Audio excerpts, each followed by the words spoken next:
charge shot, and he doesn't have to be near to get that strong punch with stuff. Absolutely. Going into this game on the so we have Nimbus and ScAtt. So I'm more interested to see how this is going to evolve. With ScAtt, this is going to be... Okay, so we're getting the Samus. Yeah, so we are getting a Samus. Down, man. Oh, using red stuff? Okay, using red stuff. I like that. All right. Or is that brown? That's red. That's red. Okay, yeah. So right now, like we said, one of my close practice partners, Samus, very, very, very tricky. You can have a lot of very deceptive movement.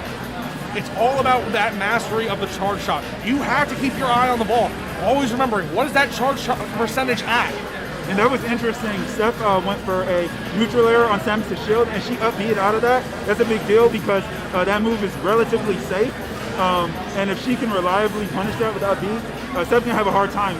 His neutral air is how he starts a lot of his combos and stuff. And he has a lot of mix-ups on shield. It is one of her better punishes out of shield, but ScAtt is doing a great job of forcing Nimbus to kind of stay away from the center. He is dominating that area, but Nimbus immediately retaliating with an up B.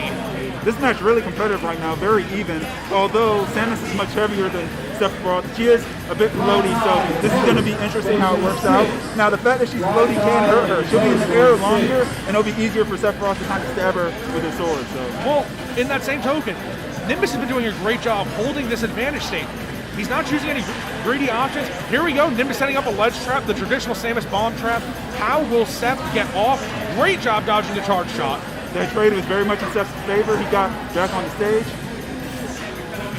So right now, there we go. So once again, her dash attack, a very potent kill move. So we need to be a little bit cautious around this Samus. See, how is ScAtt going to get back this stock and quickly close out Nimbus? He's going to get winged. Like, the thing about Seph is, and I'm not trying to say that Seph only needs wing to get back. Doesn't need a wing for this stock. A quick back air eliminates Nimbus. But the wing is literally, in my opinion, one of the strongest comeback mechanics and tools in the whole game. You can literally win a whole match, really, from the momentum you'll get from your wing. It turns him into an absolutely bonkers character with insane mobility and range. So. And it looks like ScAtt is using a lot of the shadow tag to try and force out an option. But very great job with these landing fairs that are very, very safe from a distance. I am a little worried about the Samus charge shot, though. We haven't seen much of it from Nimbus yet, but that fair, so good when you're coming off the ledge. And look how ScAtt is adapted. He's gotten some data, and now that it's all out of control. Yeah. And I mean, Samus doesn't even necessarily need to land that charge shot because the amount of mix-ups she can do with it, from jumping out of it to grabbing out of it, it's just a threat in general, but that's going to do it. I mean, you can't do that versus Giga Flare. You just can't. You can't land on it. No, and unfortunately, that's why we call it a final boss character. Exactly, I love it. So ScAtt, coming back to the stage pretty safely, avoids the ledge trap, and Nimbus says, nope, off stage with you, buddy. I'm actually, oh no, he falls out of that. That's tragic for Samus. Oh like my God. I like it. So what I like about what ScAtt did there, he sent the fear of God into this. Good Lord, ScAtt, what a kill. See, I didn't expect ScAtt to play so aggressive once he downloaded something. Yeah, once he figured out what your recovery pattern was, he was like, okay, I got this up B in the pocket. I know as soon as you do this thing in this way, I'm just going to answer with that and trade my stuff. But now Samus is in a weird position. You started off so confident against him. You had such momentum. He was going in at first.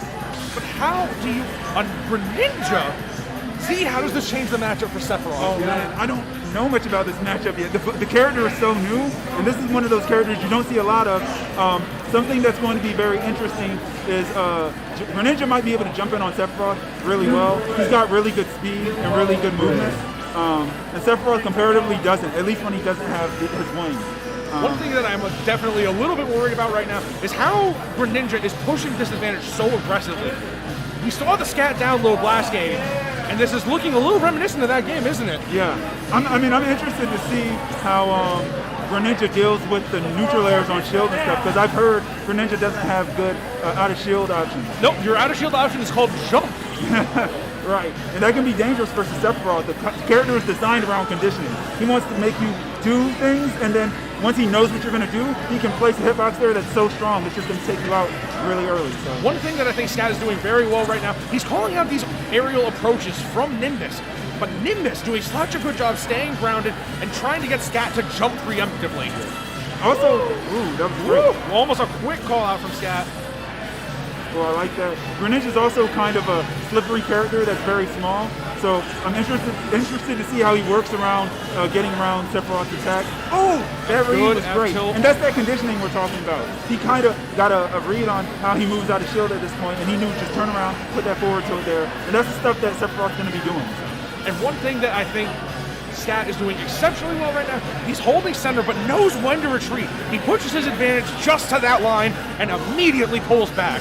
One thing that I think that Nimbus can do is Nimbus in the air. Oh, this is not good for Greninja. You are very afraid right now. But ScAtt looking to end this He's controlling so much space on the stage with these huge hitboxes. And that is absolutely true, see.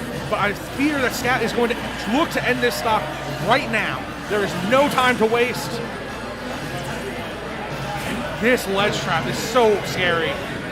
I play Young Link, man, and this scares the living bejesus out of me. So Nimbus is actually keeping this much closer than the Samus game. Both are at very high kill percent. Any stray move at this point will kill. There's the F tilt, removing him. But one thing to watch out for, look at how Sephiroth's trying to hit Greninja. Sometimes Greninja just completely misses the hit, doesn't get hit by the hitbox because he's pancaking and making him use his hitbox. But it unfortunately didn't matter because in this last interaction, ScAtt is doing a great job forcing Nimbus to respect his ledge recovery options.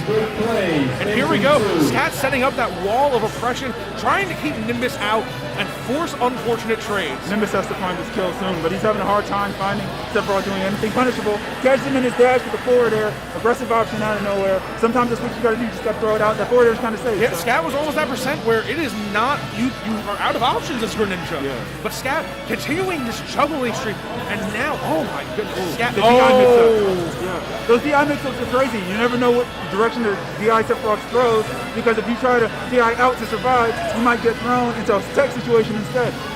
So one thing that we have to take into account is that ScAtt is just keeping this alive with so many mix-ups.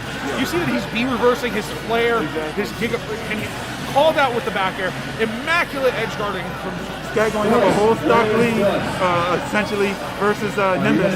Let's see if Nimbus can answer back. Greninja does have some crazy combos, but the thing about Sephiroth is he's big and light, so sometimes he pops out his combos.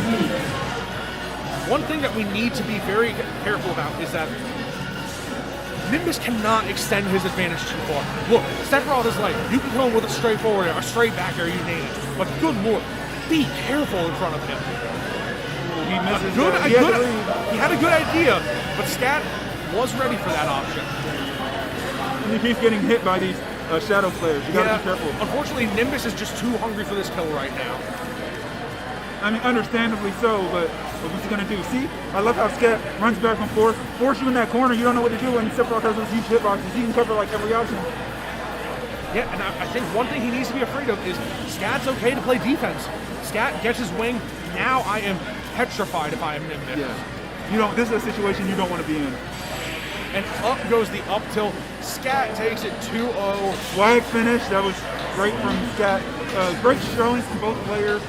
Nimbus started off really strong, both matches I think. He started off strong with Samus, and he was actually doing a good job at keeping ScAtt on the ledge, but I was actually surprised at how well ScAtt was getting off the ledge versus Samus. She's got those bomb traps that cover the ledge.